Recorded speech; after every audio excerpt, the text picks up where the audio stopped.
Ibrahim Traore Burkina Faso के 36 साल के युवा नेता दुनिया के सबसे कम उम्र के राष्ट्रपति हैं। लेकिन उनकी खासियत सिर्फ उनकी उम्र नहीं है, बल्कि उनके साहसिक और प्रभावशाली फैसले हैं जिन्होंने उन्हें न सिर्फ अपने देश में बल्कि पूरे अफ्रीका में एक प्रेरणादायक और शक्तिशाली नेता बनाया है।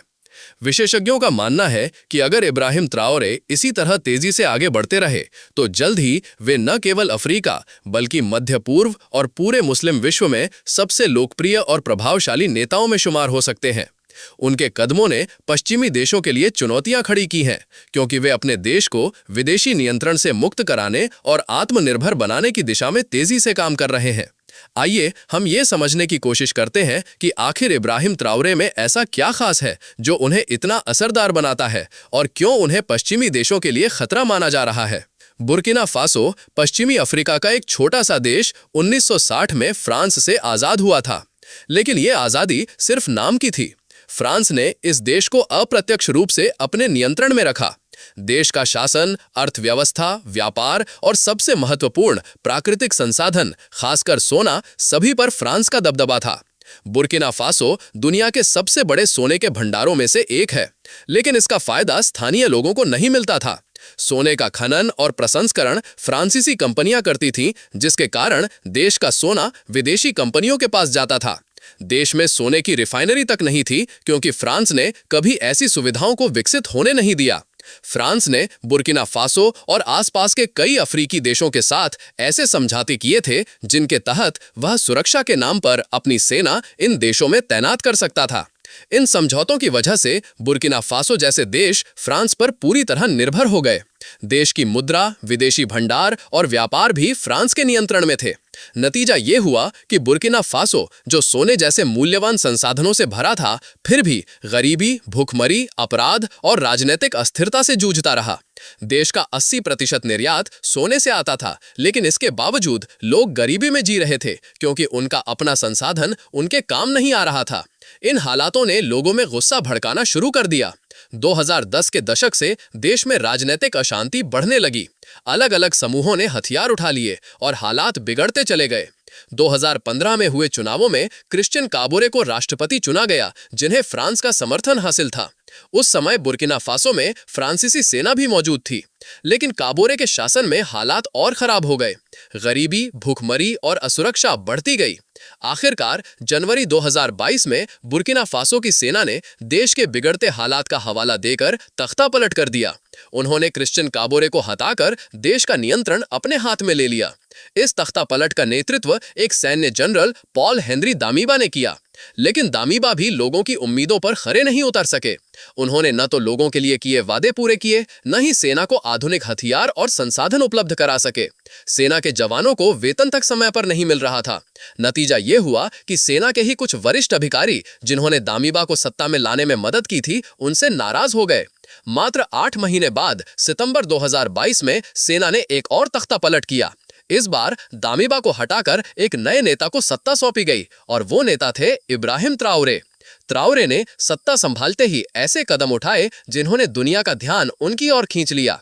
सत्ता में आने के कुछ महीनों बाद जनवरी 2023 में ट्राओरे ने फ्रांस के साथ बुर्किना फासो के रक्षा समझौते को रद्द कर दिया।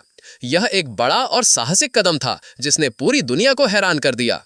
शुरू में कई लोगों को लगा कि फ्रांस जैसे शक्तिशाली देश को बुर्किना फासो जैसे छोटे देश से बाहर निकालना आसान नहीं होगा, लेकिन ट्राओरे ने न सिर्फ समझौता रद्द किया, बल्कि फ्रांस को 1 महीने का समय देकर अपनी सेना को देश छोड़ने का आदेश दिया। फ्रांस ने भी ट्राओरे के इस कड़े रुख को देखते हुए चुपचाप अपनी सेना बुर्किना फासो से हटा ली। यह ट्राओरे का पहला बड़ा कदम था जिसने अंतर्राष्ट्रीय मीडिया, खासकर पश्चिमी मीडिया का ध्यान उनकी ओर खींचा। इसके बाद ट्राओरे रूस गए और वहां अफ्रीकी नेताओं के सामने पश्चिमी देशों के औपनिवेशिक सिस्टम की आलोचना की। उन्होंने फ्रांस का नाम लिए बिना पश्चिमी देशों के शोषण पर निशाना साधा। रूस के राष्ट्रपति व्लादिमीर पुतिन से मुलाकात के बाद रूस ने बुर्किना फासो की सेना को प्रशिक्षण और सहायता देने का वादा किया। रूस ने अपने विशेषज्ञों को बुर्किना फासो भेजा ताकि वहां की सेना को आधुनिक प्रशिक्षण दिया जा सके। इसके अलावा रूस ने भविष्य में और सहयोग बढ़ाने का आश्वासन भी दिया। ट्राओरे ने अपनी सेना को मजबूत करने के लिए चीन से सैन्य वाहन खरीदे और तुर्की से ड्रोन लिए, जो बुर्किना फासो की सेना को देश के भीतर मौजूद विद्रोही समूहों से लड़ने में मददगार साबित हुए। इन प्रयासों का नतीजा ये हुआ कि लगभग 21 लाख बेघर लोगों में से 3 लाख लोग अपने घरों को लौट सके। बुर्किना फासो की अर्थव्यवस्था को मजबूत करने के लिए ट्राओरे ने देश की सबसे बड़ी संपत्ति यानी सोने पर ध्यान दिया। 2023 में उन्होंने देश की पहली सोने की रिफाइनरी की नींव रखी। ये रिफाइनरी न सिर्फ बुर्किना फासो की अर्थव्यवस्था को बदल देगी बल्कि हजारों नौकरियां भी पैदा करेगी। इसके अलावा उनकी सरकार ने विदेशी कंपनियों से सोने की खदानों के परमिट छीन लिए और 2 खदानों को राष्ट्रीयकृत कर दिया, जिनका मालिकाना हक पहले ब्रिटिश कंपनियों के पास था। ट्राओरे का मकसद था कि देश का सोना देश के लोगों के लिए काम आए। अगस्त 2024 में ट्राओरे ने एक और बड़ा कदम उठाया जब उन्होंने अंतर्राष्ट्रीय मुद्रा कोष से मिलने वाले $32 मिलियन के कर्ज को ठुकरा दिया। उनका कहना था कि अफ्रीकी देशों के पास वो सब कुछ है जिससे वे अपनी तरक्की खुद कर सकते हैं। वे नहीं चाहते थे कि उनका देश पश्चिमी संस्थानों के कर्ज के जाल में फंसे। कृषि क्षेत्र को बेहतर करने के लिए ट्राओरे ने चीन से ट्रैक्टर, मोटर पंप, उर्वरक और अन्य उपकरण मंगवाए और इन्हें अपने देश के किसानों में मुफ्त बांट दिया। इससे न सिर्फ कृषि उत्पादन बढ़ेगा बल्कि किसानों की आर्थिक स्थिति भी सुधरेगी। इसके अलावा खाद्य संकट से निपटने के लिए जनवरी 2025 में रूस ने बुर्किना फासो को 25,000 टन गेहूं दान किया। बुर्किना फासो में बिजली की कमी भी एक बड़ी समस्या है। देश की 69% आबादी को बिजली उपलब्ध नहीं है और जो 21% लोग बिजली का उपयोग करते हैं उन्हें भी यह पूरे दिन नहीं मिलती। इस समस्या से निपटने के लिए ट्राओरे ने चीन की मदद से 25 मेगावाट का सौर ऊर्जा संयंत्र स्थापित करने का काम शुरू किया। साथ ही लंबे समय के लिए उन्होंने रूस से एक परमाणु ऊर्जा संयंत्र लगाने में मदद मांगी। 2023 के रूस अफ्रीका शिखर सम्मेलन में इस पर सहमति बन गई थी। अगर यह परमाणु संयंत्र बन जाता है तो बुर्किना फासो दक्षिण अफ्रीका के बाद दूसरा अफ्रीकी देश होगा जो परमाणु ऊर्जा से बिजली बनाएगा। देश में सड़कों और बुनियादी ढांचे की हालत भी खराब है। कई जगहों पर सड़कें ऐसी हैं मानो 17वीं या 18वीं सदी में हों। इस समस्या को हल करने के लिए ट्राओरे की सरकार ने बड़े सड़क परियोजनाओं पर काम शुरू किया है ताकि देश में कनेक्टिविटी बेहतर हो सके। इन सभी कदमों की वजह से इब्राहिम ट्राओरे ने कम समय में ही बुर्किना फासो के लोगों के लिए एक नई उम्मीद जगाई है। उनके प्रयासों ने न सिर्फ उनके देश को बल्कि पूरे अफ्रीका को प्रेरित किया है। कई लोग उन्हें एक रोल मॉडल के रूप में देखते हैं जो अपने देश को विदेशी शोषण से मुक्त कराने और आत्मनिर्भर बनाने की दिशा में काम कर रहा है।